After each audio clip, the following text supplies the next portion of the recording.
ঝগড়াঝাঁটি, প্রেম ভালোবাসা এ সব কিছু নিয়েই মানুষ। নিউরোসায়েন্টিস্ট ডগলাস ফিল্ডস বলেন, humans are predisposed to commit violence in certain situations, অর্থাৎ মানুষ তাদের মধ্যে পূর্ব নির্ধারিত কিছু প্রবণতা রয়ে যায়, যার কারণে সে বিশেষ বিশেষ ক্ষেত্রে সহিংস আচরণ করে। আমরা দেখেছি মানুষ মানুষকে ঠকায়, মানুষ ছিনতাই করে, মানুষ মানুষকে মারেও বটে, হত্যা করে। কিন্তু এমন কিছু কাজ আছে যেটা আমার মনে হয় এমনকি স্বয়ং শয়তানও করতে কয়েকবার চিন্তা করবে, ভাববে এবং করার সেই সাহসটা পাবে কি না।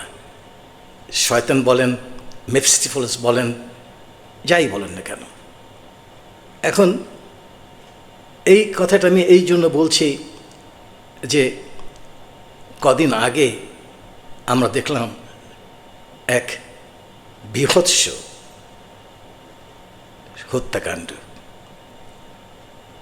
দি এক্সিকিউটিভ টাইমস 2.0 থেকে আপনাদের সবাইকে শুভেচ্ছা জানাচ্ছি।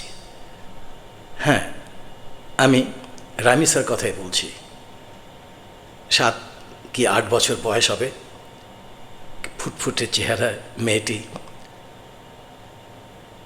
ইংরেজ কবি উইলিয়াম ওয়ার্ডসওয়ার্থ বলেন, heaven lies about us in our infancy.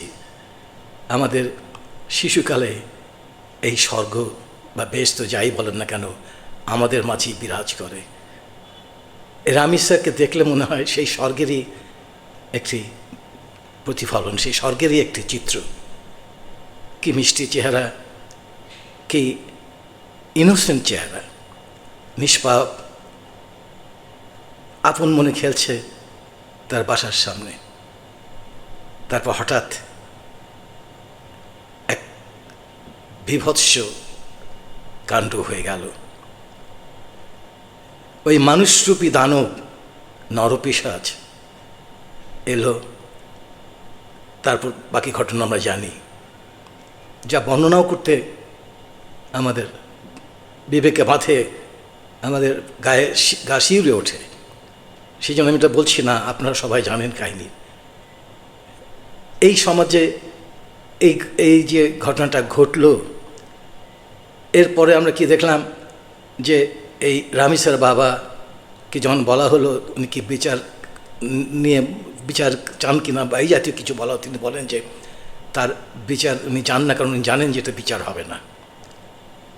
একটি বাবা তার সন্তান মৃত্যুর পরে যখন এই কথাটা বলে, এর চেয়ে কী বেশি বড় প্রমাণ থাকতে পারে যে আমাদের দেশে এখানে বিচারের যে সংস্কৃতি, যে বিচারের যে ব্যবস্থা, এটা কতখানি আমাদের জন্য অনিরাপদ। মানুষের আস্থা পর্যন্ত তারা ধরে রাখতে পারে এই বিচার বিভাগ।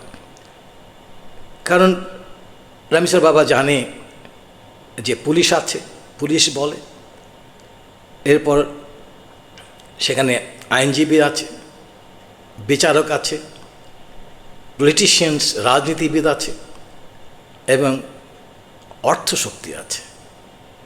এই সব কিছু মারিয়ে প্রকৃত সত্যিকার যে বিচার, সেটা কি পাওয়া সম্ভব?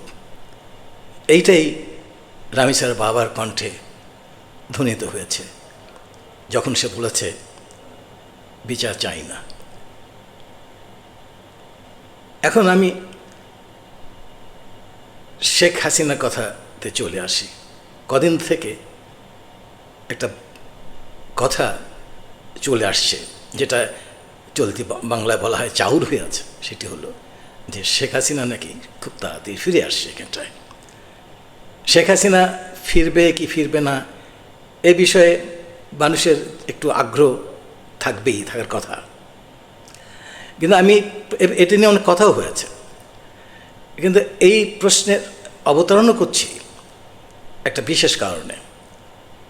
এই 19শে মে সম্ভবত, হ্যাঁ, মঙ্গলবারে আমাদের এই সরকারের একজন উপদেষ্টা, যাকে অনেকেই বলেন যে তারেক রহমান সাহেবের মুখপাত্র, গোটা সরকারের মুখপাত্র, ডাক্তার জাহিদুর রহমান একটা সংবাদ সম্মেলনে বললেন যে শেখ হাসিনা যদি দেশে চলে আসে তাহলে তার প্রতি ইনসাফ করা হবে।